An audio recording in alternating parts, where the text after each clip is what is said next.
want to salute you all and say how much I am honored to be amongst you at this important summit.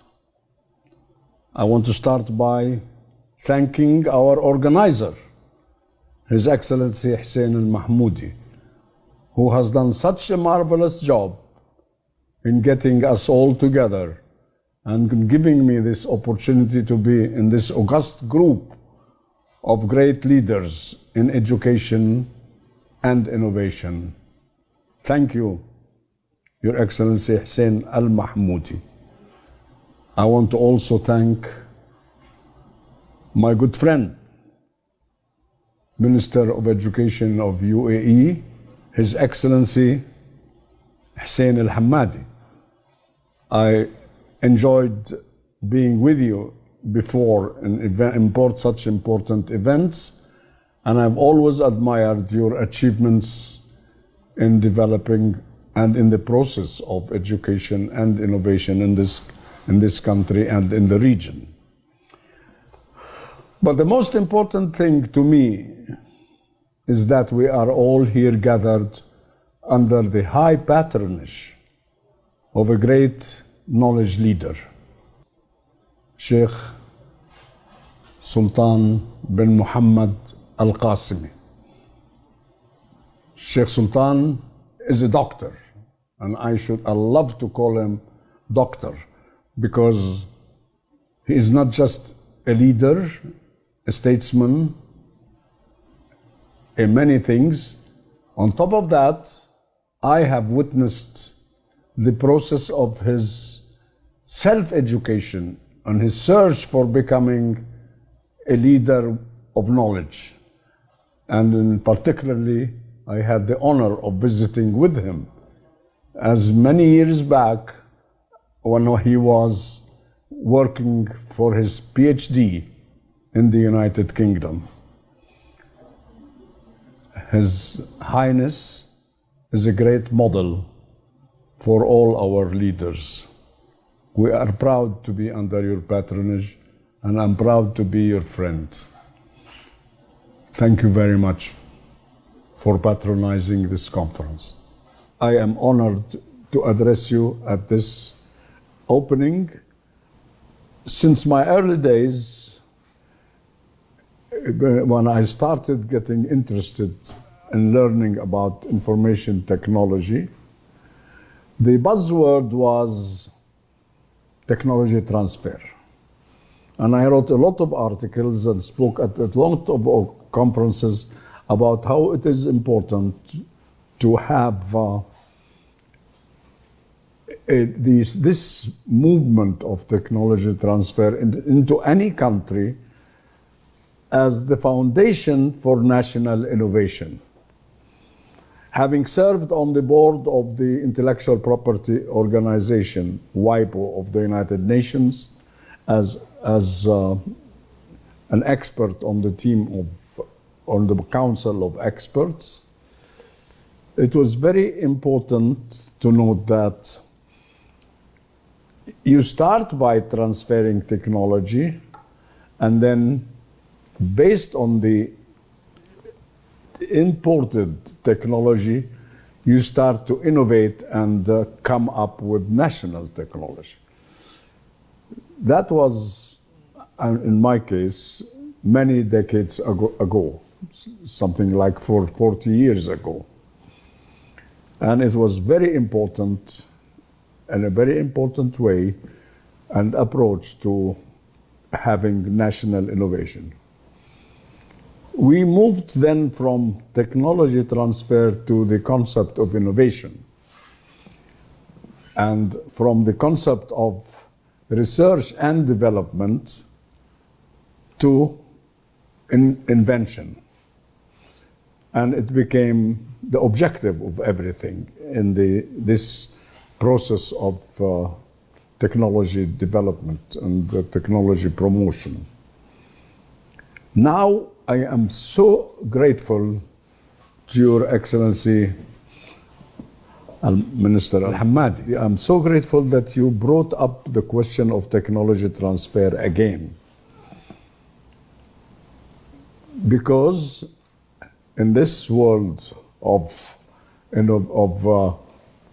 knowledge revolution, when it's all about ICT innovation and including such important subjects like artificial intelligence, which will revolutionize the process of technology and innovation, it's good to remind ourselves that we have a lot to learn in the field of ICT technological developments, the same concept like the previous concepts of technology transfer in the Industrial Revolution. So this is very timely.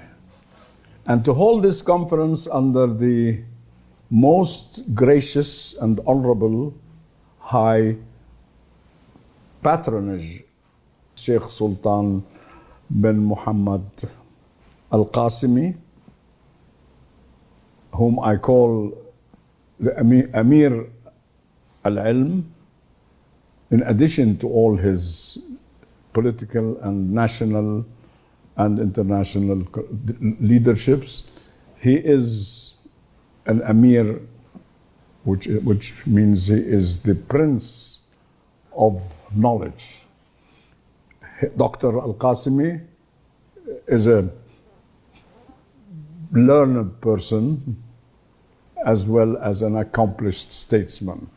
And I have had the honor of being on his side and watching his leadership for so many years.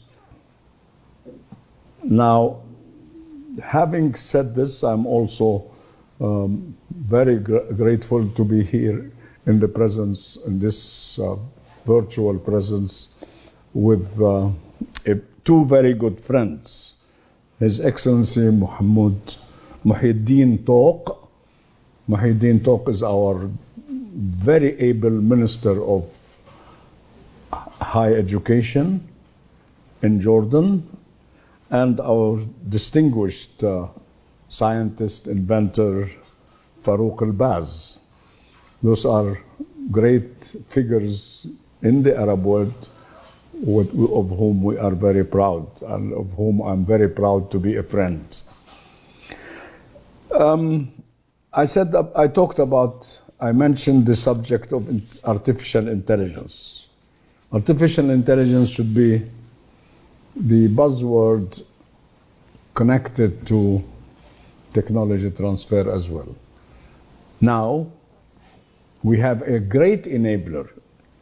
Artificial intelligence is not a subject, it's not a product, it's not a service, it's not something. It's an enabler for everything.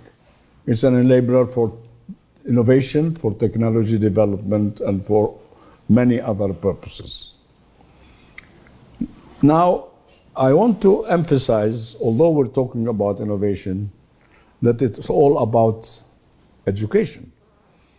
And that is why I want to take this opportunity to call very loud that we need to change our education objectives. When I graduated, I did so in order to get a certificate that can help me look for a job, which was not easy. I spent 6 months trying to get a job with a distinguished, with a certificate, university degree with honor and distinction, but it wasn't easy. Now, this should be over. We should be looking at education from the concept of moving from teaching to learning. And the duty and the responsibility of the professor or teacher should be to help the student find out his talent and find out how he can develop into becoming an inventor. Therefore, education should be learning and not teaching, learning for the objective of innovation. Schools and universities should have one main objective: how to become an innovator, We want to graduate innovators and not job seekers. I served on the board also of the World Trade Organization and on the board of the World Intellectual Property Organization, and I always noted with great concern the fact that we do not agree that the basis for anything has to be the process of education.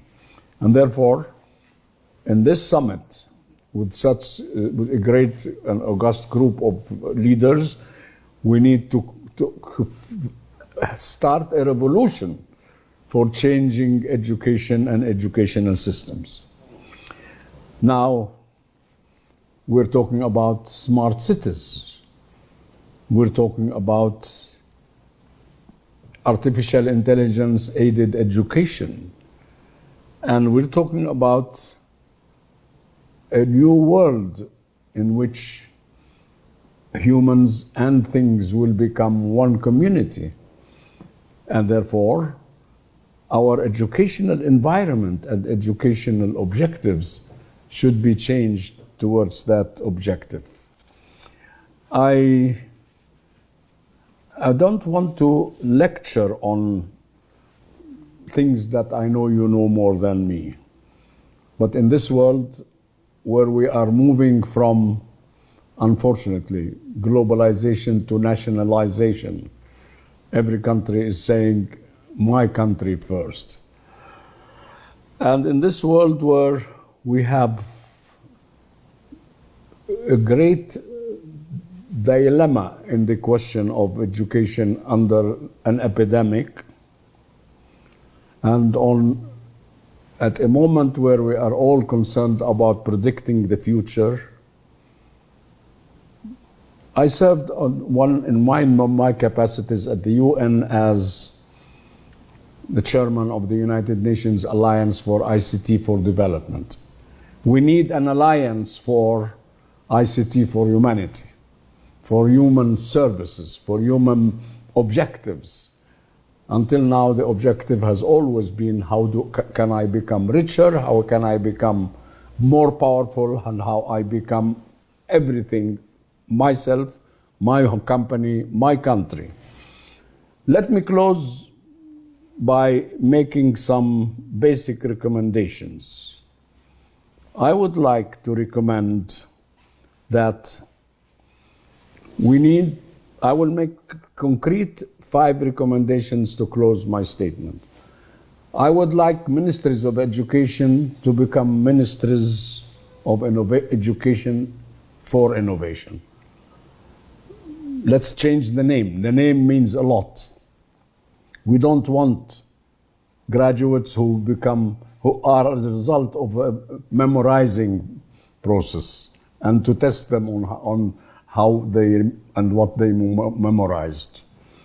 Number 2, we need innovation and a lot of innovation in the field of fighting pandemics and clean environment to protect against environmental disasters. The world is facing in less than 10 years a global crisis more serious than Corona. So it doesn't end with inventing a vaccine for Corona. We need much more. We need our research to be directed for innovation in the field of protecting human lives through technology and innovation. Number 3, we need to develop, particularly for the developing countries, mechanisms and vehicles for assisting creators, inventors, innovators, how to commercialize their products. Every country needs a Silicon Valley-like place where you can come with an invention and you can find either a purchaser of your invention or a partner or a licensee or a licensor or any other form of helping in the process of making the product, the invention, a product. And we need to move in our educational process on to the, and I'm emphasizing education because education is the basis of technology transfer and of technology development. We need to go and start thinking about moving from the current industrial revolution, the knowledge revolution, to the wisdom revolution. In closing, I would like to say my last comment is, in this world, we have to realize that the end of any civilization is not a result of failure of its power only, but it's about the moral objectives of this revolution, of this civilization. We are now at a critical movement that the current civilization of the world is facing the challenges and the questions. Is it for us, or for me, or for the world? We need to address this issue with great wisdom so that civilization, our civilization, will become with a moral component, moral content, and not purely pragmatic. I don't like the word pragmatic. I like to move from pragmatic to human objectives. The civilization should be directed for human objectives, interests, and for the safety and prosperity of every human being on this earth. Thank you for inviting me. I am honored to be with you, and I'm grateful to you for this opportunity that I was given. Thank you.